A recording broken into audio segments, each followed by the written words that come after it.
How and why did the KC-135 tanker crash? Currently, several scenarios are under consideration.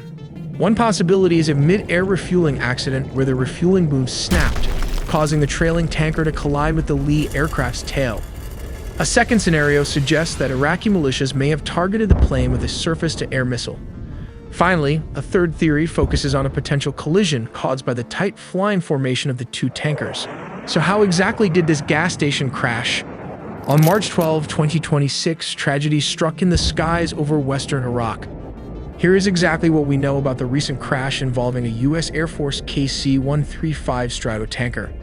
The incident happened in what is considered friendly airspace while the aircraft was actively supporting Operation Epic Fury.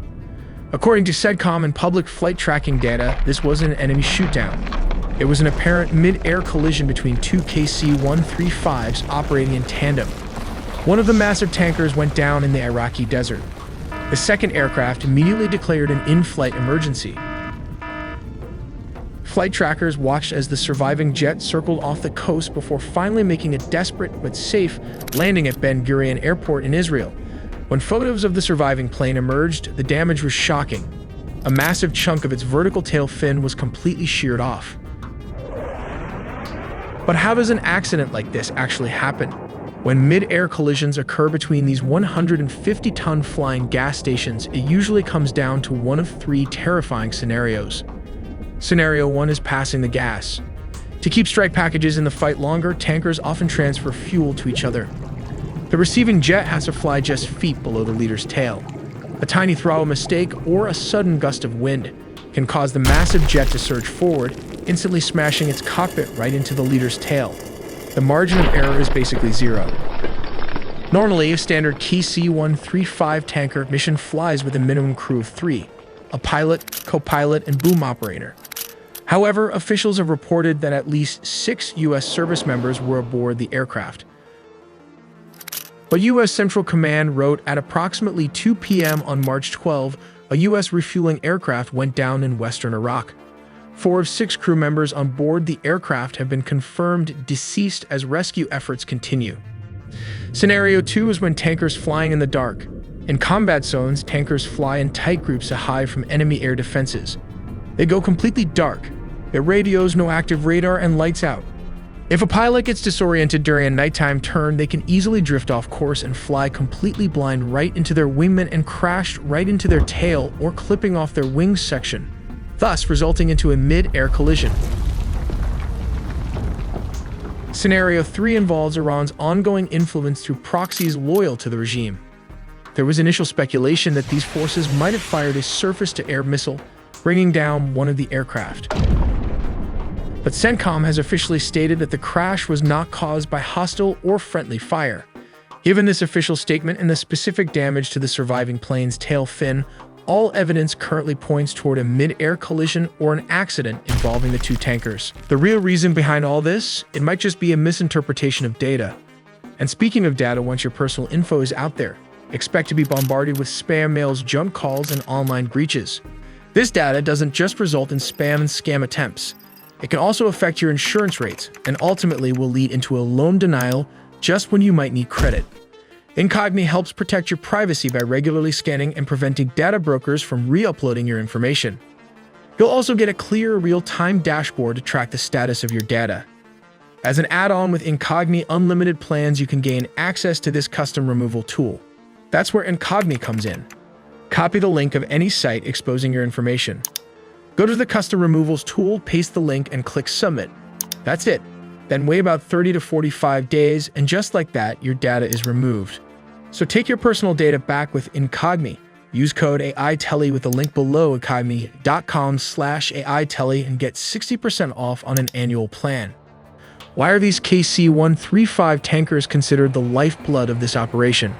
Because without them, the operation simply cannot happen. Striking Iran from European bases like those in Cyprus, Greece, or Bulgaria means aircraft must cross immense distances. Fighter jets like F-35s or F-16s simply do not have the internal fuel capacity for a multi-thousand-mile round trip. The KC-135 tankers act as a floating bridge. They rendezvous with the strike packages mid-air to top off their tanks, allowing them to penetrate Iranian airspace drop their payloads, and make it back to Europe safely. If the tankers don't fly, the strike jets are grounded. So how does the US Navy factor into this massive geographic shift in strategy? During Operation Epic Fury, Allied bases were denied to American forces, so the flying tankers steps in. If key nations like Qatar and Saudi Arabia deny permission for military action from their soil due to political constraints, the US has to activate its second strategy. This means bypassing the immediate region for staging the attack and instead launching from the perimeter using European bases. However, distance is the ultimate enemy in aerial warfare, which completely rewrites the tactical playbook. The core of the new strategy is a massive logistics shift, heavily relying on the deployment of an armada of flying gas stations.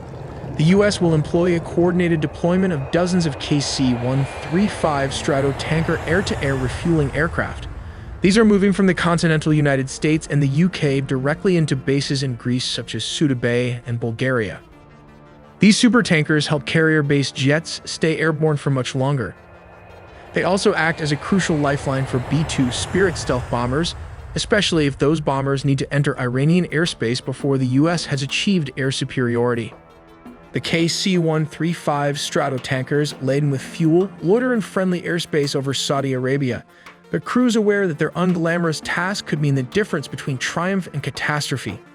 As the B-2s lift off, their jagged silhouettes blend into the night sky. Stealth is their shield, but distance is their enemy. Hours into the flight, they rendezvous with tankers flying over the canal, gulping fuel midair as F-A-18s circle protectively.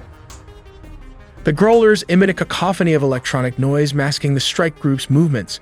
Meanwhile, in underground command centers, US analysts watch real-time feeds ready to redirect forces if Iran's radars flicker to life. Israel also used the same tactic to attack Iran.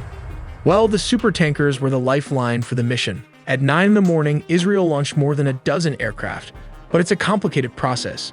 They have to navigate or entirely bypass the airspace of neighboring countries like Syria and Iraq. To avoid hostile air defenses, defense analysts estimate the actual flight distance to reach central Iran is between 930 and 1,240 miles each way. Although these routes may seem straightforward, they involve complex planning, including calculations for air refueling and coordinating attack aircraft to pass through Jordan, Syria, and Iraq. Israel and US strategy was to attack Iran in 3 waves. The first wave targeted surface air-to-air sites, radar installations, and Iran's air defense headquarters in Tehran, Elam, and Khuzestan. The second wave focused on destroying ballistic missiles, and finally, the third wave targeted military manufacturing industries. With the air defense network fractured by Tomahawk cruise missiles, usually fired from destroyers hundreds of miles away, the path is now clear. Now comes the strategic sites like nuclear bunkers, which can be bombed by B-2 Spirit, the tip of the spear. Launching from bases in Jordan and the UAE, squadrons of F-15E Strike Eagles roar into the theater. These are the bomb trucks of the operation. Each F-15 is heavily laden with GDAMs and small-diameter bombs. Interestingly, it can carry up to 19 GDAMs or 28 small-diameter weapons. While the B-2s hit the deep bunkers, the F-15s hunt the mobile targets. Their ADSA radars scan the ground for ballistic missile launchers hiding in valleys. Working in pairs, they drop precision bombs on missile convoys, hangars, and secondary command nodes. Once they are Winchester, out of ammo, or low on fuel, they don't go home yet. They connect to this tanker common launch tube that fits into almost any aircraft's existing fuel hatch. They retreat to those tanker tracks established in Phase 1, taking on thousands of pounds of jet fuel in midair before turning back for a second sortie. We make original videos from scratch and animated by humans, so please subscribe to not miss a beat.